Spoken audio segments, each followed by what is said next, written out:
ಕಾರ್ಯಕ್ರಮಕ್ಕೆ ಸ್ವಾಗತ. ಒಂದು ರೀತಿಯಾಗಿ ರಣರಂಗ ಇವತ್ತು ಕಾವೇರ್ತಾ ಇದೆ. ಅದು ಕರ್ನಾಟಕದ 14 ಲೋಕಸಭಾ ಕ್ಷೇತ್ರಗಳಿಗೆ ಇವತ್ತು ಮತದಾನ ನಡೆಯುತ್ತೆ. ಕರ್ನಾಟಕ ದಕ್ಷಿಣಾರ್ಧ ಭಾಗದ 14 ಕ್ಷೇತ್ರದಲ್ಲಿ ಇವತ್ತು ಬೆಳಗ್ಗೆ 7 ಗಂಟೆಯಿಂದ ಮತದಾನ ನಡೆಯುತ್ತೆ. ಎಲ್ಲಾ ಕ್ಷೇತ್ರಗಳಲ್ಲೂ ಕೂಡ ಈಗಾಗಲೇ ಇವಿಎಂ ವಿವಿಪ್ಯಾಟ್ಗಳ ಅಳವಡಿಕೆ ಭದ್ರತೆಯ ಸಿದ್ಧತೆ ಕೂಡ ನಡೆದಿದೆ. 14 ಕ್ಷೇತ್ರಗಳ ಪೈಕಿ 13ರಲ್ಲಿ ಬಿಜೆಪಿ, 10ರಲ್ಲಿ ಕಾಂಗ್ರೆಸ್, 4ರಲ್ಲಿ ಜೆಡಿಎಸ್ ಸ್ಪರ್ಧಿಸಿದೆ.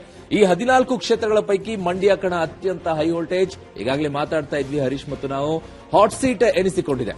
14 ಕ್ಷೇತ್ರಗಳು ಯಾವುದು, ಆ ಕ್ಷೇತ್ರಗಳು ಸ್ಪರ್ಧಿಸಿರುವಂತಹ ಪ್ರಮುಖ ಅಭ್ಯರ್ಥಿಗಳು ಯಾರು, ಆಲ್ರೆಡಿ ಬರ್ತಾ ಇದೆ ನಿಮ್ಮ ಸ್ಕ್ರೀನ್ ಮೇಲೆ.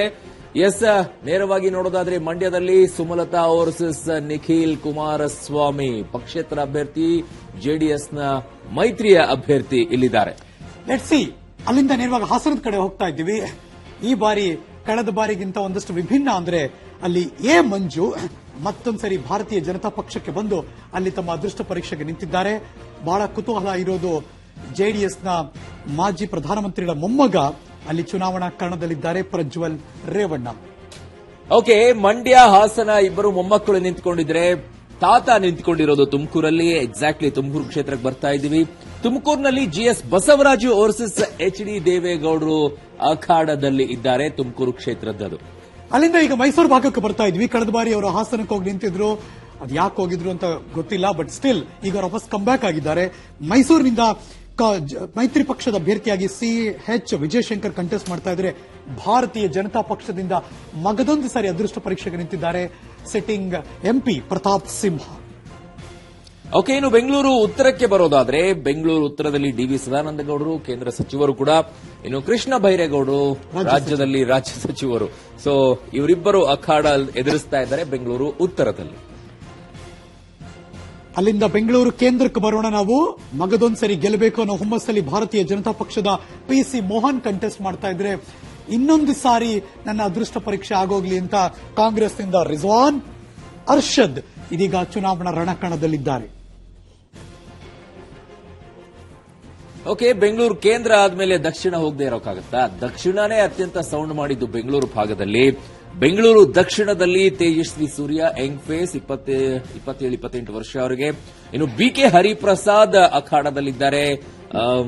ಇವರಿಬ್ಬರು ಅಖಾಡ ಬೆಂಗಳೂರು ದಕ್ಷಿಣದಲ್ಲಿ. ಬೆಂಗಳೂರು ಗ್ರಾಮಾಂತರ ಭಾಗದಲ್ಲಿ ಇಬ್ಬರು ಅಭ್ಯರ್ಥಿಗಳನ್ನು ನೋಡ್ತಾ ಇದ್ದೀರಾ. ಭಾರತೀಯ ಜನತಾ ಪಕ್ಷದಿಂದ ಸನ್ಮಾನ್ಯ ಶ್ರೀ ಅಶ್ವಥ್ ನಾರಾಯಣ್ ಚುನಾವಣಾ ಕಣದಲ್ಲಿದ್ದಾರೆ. ಅವರ ಅಪೋಸಿಟ್ ಆಗಿ ಕಾಂಗ್ರೆಸ್ನಿಂದ DK ಸುರೇಶ್ ಕಂಟೆಸ್ಟ್ ಮಾಡ್ತಿದ್ದಾರೆ. ಇನ್ನು ಎಂದಿನಂತೆ ಚಿಕ್ಕಬಳ್ಳಾಪುರ ಅತ್ಯಂತ ಮಹತ್ವದ ಕ್ಷೇತ್ರ ಕೂಡ ಕಾಣಿಸಿಕೊಳ್ತಾ ಇದೆ. ಈ ಬಾರಿ ಚಿಕ್ಕಬಳ್ಳಾಪುರದಲ್ಲಿ ಬಿಜೆಪಿಯಿಂದ BN ಬಚ್ಚೇಗೌಡರು, ಕಾಂಗ್ರೆಸ್ನಿಂದ ವೀರಪ್ಪ ಮೊಯ್ಲಿಯವರು ಅಖಾಡದಲ್ಲಿದ್ದಾರೆ. ಕೋಲಾರ ಭಾಗಕ್ಕೆ ಹೋಗ್ತಾ ಇದ್ದೀವಿ. ಅಲ್ಲಿ ಶ್ರೀ S ಮುನಿಸ್ವಾಮಿ ಭಾರತೀಯ ಜನತಾ ಪಕ್ಷದಿಂದ ಕಂಟೆಸ್ಟ್ ಮಾಡ್ತಾ ಇದ್ರೆ, ಮಗದೊಂದು ಸಾರಿ 6ನೇ ಬಾರಿಗೋ 7ನೇ ಬಾರಿಗೋ ನಾನು ಗೆಲ್ಲಬೇಕು, ಗೆಲ್ಲಿಸಿ ಅಂತ ಇರೋರು KH ಮುನಿಯಪ್ಪನವರು. 8ನೇ ಬಾರಿ ಅಖಾಡದಲ್ಲಿರೋದು ಈ ಬಾರಿ ಅವರು. ಇನ್ನು ಉಡುಪಿ ಚಿಕ್ಕಮಗಳೂರು ಕ್ಷೇತ್ರಕ್ಕೆ ಬರೋದಾದ್ರೆ, ಶೋಭಾ ಕರಂದ್ಲಾಜೆ ವರ್ಸಸ್ ಪ್ರಮೋದ್ ಮಧ್ವರಾಜ್ ಕಣದಲ್ಲಿದ್ದಾರೆ. ಗೊತ್ತಿಲ್ಲ ಉಡುಪಿ ಚಿಕ್ಕಬಳ್ಳಾಪುರ ಕತೆ, ಚಿಕ್ಕಮಗಳೂರು ಕತೆ. ದಕ್ಷಿಣ ಕನ್ನಡ ಭಾಗಕ್ಕೆ ಹೋಗ್ತಾ ಇದ್ದೀವಿ. ಒನ್ಸ್ ಅಗೈನ್ ನಳಿನ್ ಕುಮಾರ್ ಕಟೀಲ್ ತಮ್ಮ ಆಯ್ಕೆಯನ್ನು ಬಯಸಿ ಭಾರತೀಯ ಜನತಾ ಪಕ್ಷದಿಂದ ಕಂಟೆಸ್ಟ್ ಮಾಡ್ತಿದ್ದಾರೆ. ಶ್ರೀ ಮಿಥುನ್ ರಾಯ್ ಕಾಂಗ್ರೆಸ್ನ ಅಭ್ಯರ್ಥಿಯಾಗಿ ಅಲ್ಲಿ ಚುನಾವಣಾ ರಣಕಣದಲ್ಲಿದ್ದಾರೆ. ಚಿತ್ರದುರ್ಗಕ್ಕೆ ಬರೋಣ. ಕೋಟೆ ಭಾಗದಲ್ಲಿ ಏನಾಗುತ್ತೆ ಅಂತ, ಮೀಸಲು ಕ್ಷೇತ್ರ ಅದು, SC ಮೀಸಲು. ಆನೇಕಲ್ನ ನಾರಾಯಣ ಸ್ವಾಮಿ ಅಖಾಡದಲ್ಲಿದ್ದಾರೆ.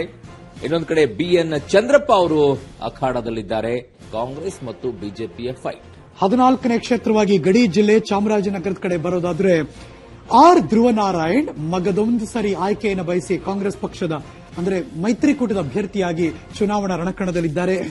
ಈ ಬಾರಿ ಅವ್ರಿಗೆ ಅಪೋಸಿಟ್ ಆಗಿ ನಿಂತಿರೋರು ಏನ್ ಮಾಡ್ತಾರೆ, ಏನಾದ್ರೂ ಧ್ರುವನಾರಾಯಣ ಸೋಲಿಸೋಕೆ ಸಾಧ್ಯನಾ, ಏನಾಗುತ್ತೆ ಕಾದು ನೋಡಬೇಕು. ಭಾರತೀಯ ಜನತಾ ಪಕ್ಷದಿಂದ ಸನ್ಮಾನ್ಯ ಶ್ರೀನಿವಾಸ್ ಪ್ರಸಾದ್ ಚುನಾವಣಾ ಅಖಾಡದಲ್ಲಿದ್ದಾರೆ.